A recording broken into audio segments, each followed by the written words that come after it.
Ons kyk 'n bietjie na getallestelsels. So wanneer ek byvoorbeeld 'n dier, 'n hond wil klassifiseer, gaan ek groot begin. Ek gaan dink, okay, wat is dit? Dis 'n dier, great. Dis 'n soogdier, goed om te weet. Dit is 'n hond. Dis 'n labrador daar. Hy is 'n goue labrador. Dis 'n mannetjie. En so gaan ek kleiner gaan. Dan gaan ek na meer spesifieke goedjies van hierdie labrador, maar ek het begin by baie groot prentjie. Selfs met getalle. Wanneer ek 'n getal wil klassifiseer, gaan ek eers kyk na een van twee goed. Is dit 'n reële getal of 'n nie reële getal? Die meeste van die getalle waarmee jy op skool gaan werk, is reële getalle. Dis getalle wat bestaan waarmee ons elke liewe dag werk, real numbers. Nie reële getalle of imaginêre getalle is imaginary, nee, dis die getalle wat jy nie in ons natuurlike getallestelsel gaan raakloop nie. Maar dis 'n voorbeeld soos hierdie waar daar staan die wortel van -4, die vierkantswortel van -4.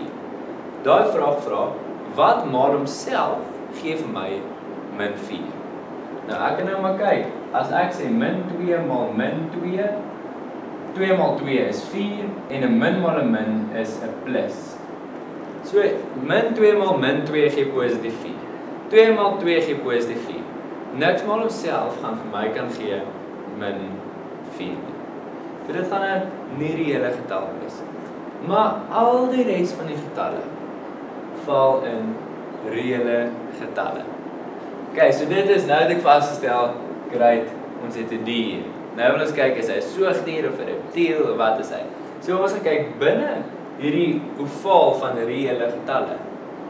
Val hy in irrasionaal of in rasionale getalle?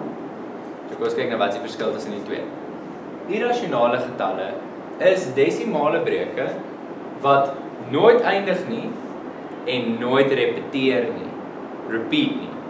So dis wanneer byvoorbeeld iets soos pi, of ek gee vir desimaal soos 1,386423178 en hy hou aan. Hy het nie 'n einde nie en daar's nêrens 'n patroon, daar's nêrens 'n rasionale patroon wat jy sien wat jy kan sê, o ek dink ek begin agterkom wat gebeur nie. Irrasionale getalle. Dis al wat in irrasionale getalle val. En hierdie irrasionale getalle kan ek nooit as 'n breek skryf nie. Ek kan nie daai desimaal gaan oorskryf as 'n breek nie. Dis wat die verskil is tussen rasionaal en irrasionaal. Irrasionaal en rasionaal. Rasionale getalle kan ek altyd as 'n breek skryf. Enige desimaal wat eindig of wat repeteer, soos 'n 1.6666666 of 'n 2,48484848. Hy repeteer. Daai desimale kan ek almal gaan skryf as breuke. So hierso staan, rasionale getalle is breuke, eindigende en repeterende desimale. Dis rasionale getalle. Nou binne rasionale getalle gaan ons verder en ons wil kyk, is hierdie getal 'n heel getal? So 'n heel getal is presies wat dit sê. Ek het 'n hele eenheid en daar's niks aanhegsels nie, niks breuke of desimale nie. Dis wanneer ek 'n voorbeeld het soos -5. So net 'n hele -5 of 'n 10 of 6 of 0. Geen desimale nie, geen breuke nie. Dan kyk ons na heel getalle. Sy simbool is 'n Z. Binne heel getalle kyk ons na telgetalle.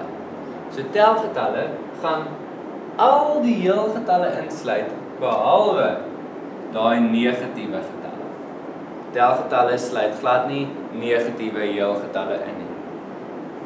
Vandaag gaan ons nog meer spesifiek en ons sê natuurlike getalle sluit nou weer al my telgetalle in behalwe vir 0. So ek het vir 1 positief 1 tot positief oneindig my heel getalle. Al my positiewe heel getalle is my natuurlike getalle. Ons kyk vinnig na die simbole. Die simbool vir natuurlike getalle is 'n N. Dit maak eintlik lekker sin. Vir telgetalle is dit 'n N met 'n nulletjie by, want dis al die natuurlike getalle plus daai nulletjie. Hy is ingesluit in telgetalle. Hele getalle het ons gesê is Z. Rasionale getalle het ons as 'n kie. Okay, en iets interessant om op te let. Irrasionale getalle is 'n kie met 'n streepietjie. En daai streepietjie beteken dis 'n inverse. Dis die inverse van kie. Wat beteken alles wat nie in kie val nie, val in kie se inverse. Dis irrasionale getalle. Nou al hierdie rasionaal en irrasionaal, al hierdie getalle val in die groot oval wat is reële getalle met 'n simbool R. En jy kan nou maar raai, die simbool vir nie-reële getalle is R se inverse. Dis R met 'n streepietjie by. En op hierdie manier kan ek enige getal vat en hom klassifiseer. Kom ek doen met jou 2 voorbeelde. Eerste voorbeeld is ek gee vir jou min 'n kwart. En ek sal dan met jou nog 'n voorbeeld doen waar ek vir 8 sal klassifiseer. As ek vir min 'n kwart wil klassifiseer, gaan ek heel eers kyk, is hy reël of nie reël? Bestaan hierdie getal, is dit 'n getal wat ons gebruik? Dit is. Dit is nie 'n nie-reële getal nie, so hy val in my reële ovaal. Dan gaan ek kleiner, so ek merk hom, ja, hy is reël.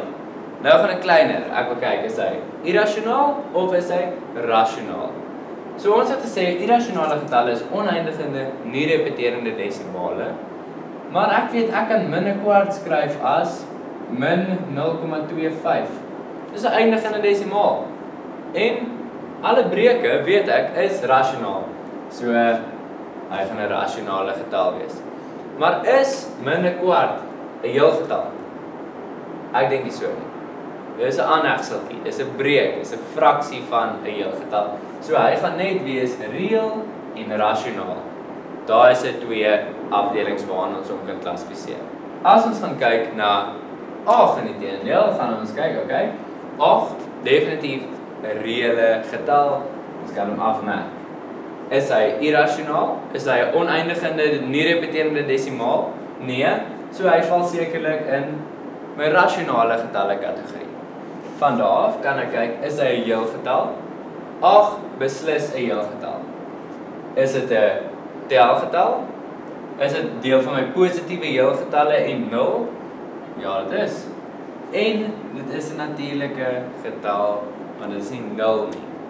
So 8 kan ek klassifiseer as reël, rasionaal, heel getalle, telgetalle en 'n natuurlike getal. En op hierdie stelsel kan jy enige syfer wat ek vir jou gee, enige getal wat ek vir jou gee, klassifiseer.